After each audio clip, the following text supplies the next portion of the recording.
Hello everyone, this is Amy from Manic Yarn. Welcome to Mysteries Unsolved. How to divide a single piece, like this big open piece, into more pieces.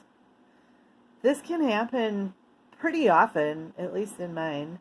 One thing you can do is divide a piece so you can have something going out here this way, something coming down the middle, something going out here, or maybe you want 3 toes. Maybe you want to leave an opening for something else later. That's what you are going to learn right now. So I was using a little guide for a place where I've done this. Seraphim Dragon's tail is divided into 3 pieces. So a pattern like that, this one says that you need to count back. You're folding it in half first, and you want to count 8 stitches from the side of the work and place a marker. So I've done that. I've got the 8 stitches this way, and the marker has been placed in the 8th stitch. And for this pattern, we're going to begin in this actual marker and go around. So, and this is a little trick I do for joining. You can either do like a regular slip stitch to join and then do a single crochet, or you can do this and get your loop on your hook, place your hook into the stitch, then I'm unprepared. Okay. Then you do your yarn over or yarn under, pull your yarn through, and voila, there's your stitch. And it's not going to create like a big step if you're crocheting in continuous rounds. See? Yarn over, pull through, done. No big mess there, nothing, just your stitch. And this yarn kind of glows in the dark, which I did not realize. So what you would do then is you would go ahead and you single crochet around. Dun, dun, dun, dun, dun, dun. Oh, it's so quiet here. I should just appreciate the amazing, peaceful moment. But instead I'm making a video, probably for the same reason. It's never quiet. That could change at any minute. So I'm just crocheting around. I'm using a different color so you can kind of see what's all going on here. This. So I've crocheted around here. And then I'm going to include this stitch here with the stitch marker.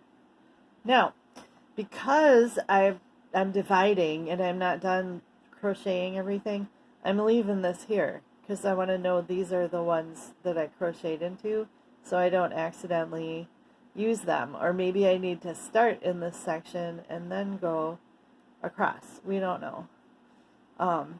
So anyway, with this one, you keep going around and around, follow the pattern until you fasten up and you have a thing that comes out this way. So we're not going to worry about that too much. Now we're on this side. So to go on this side, we already have our stitch marker in place. So we're just going to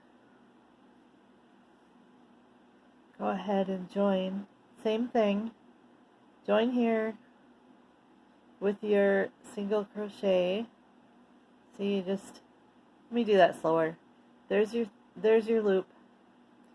Put your hook in where you're going to crochet, and then just pretend like it was there and you're doing a single crochet.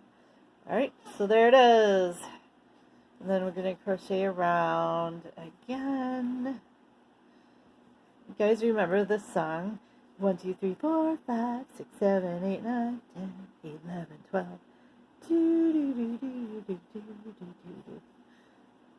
Alright, that was probably awful for you. And I hope you have that stuck in your head like I do, because that's just not something you can do alone. I had to share. We're getting all these stitches in here. probably boring. I'm not really sure how to speed up the video, but we'll see if I figure it out. Alright, last stitch where the stitch marker is. Okay? Boom. So, there's that. Oh, and you know what? When you need to go around to the other side, all you do is just turn your work. I forgot this part.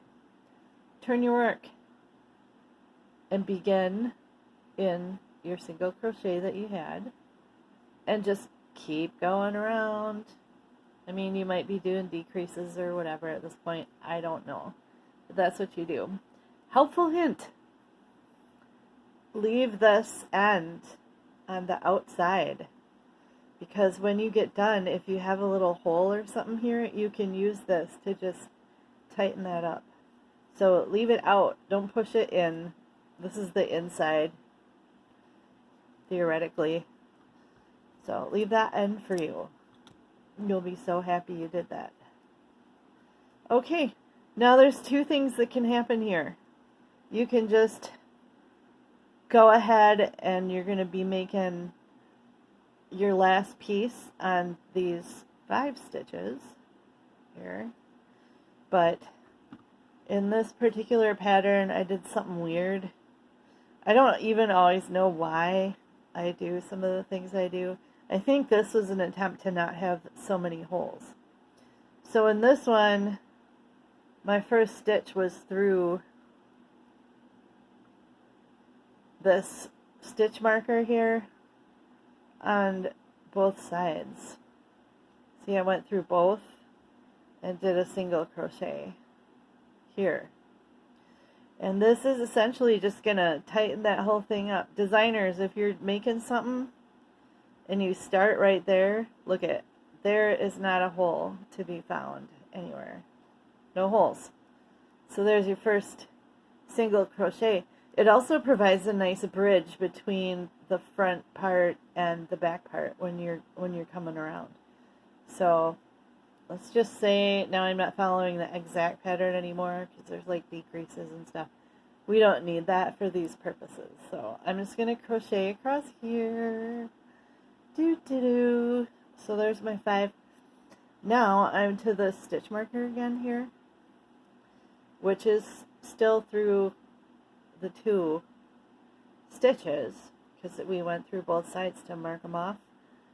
You would go into this stitch, and then here's the marker, so that go into that one there, and this is just like if the pattern calls for it, but I mean, if you can work that into your row somehow, decrease somewhere, I don't know. There's all kinds of stuff you can do. I don't want to confuse you, but there it is. So that is joining that. And as you can see, we're all joined, no holes, super pretty. And then our next stitch is the ones that we left open. And we just go across there. There you go. And we've gone across. Now, to finish this round, I'm going to look here. This is the stitch. Oh my god, this yarn is so glowy. Okay. The stitch that we joined in the middle. Now it's like kind of close and nice to get to. I cannot make these stitches there. Okay. That's probably okay. There's a stitch in the middle part. I'm just going to crochet into that and then go around however it tells you. But that's how you do your dividing into sections. See? And honestly, you want to make some gloves. Get some fingerless gloves, make the end longer, do a little row, look at that. Now you got fingers in your fingerless gloves. Can't beat that. So there's my tip of the day. Again, I'm Manic Yarn. You can find me on Ravelry or Etsy. That's the only place I sell my patterns. So if you see me somewhere else, that's not me. Just keep that in mind. I'm also on Facebook. and Instagram. I got the YouTube channel. I got Twitter. I might be too old to really know how to use that to my benefit, but I'm there. If you want to send me a tweet, feel free. Well, send me a treat too. Those are good. Anyway, you guys have a great day. Sorry for rambling. That's just how I am sometimes. It's one of those days, and I'll catch you next time. Bye-bye.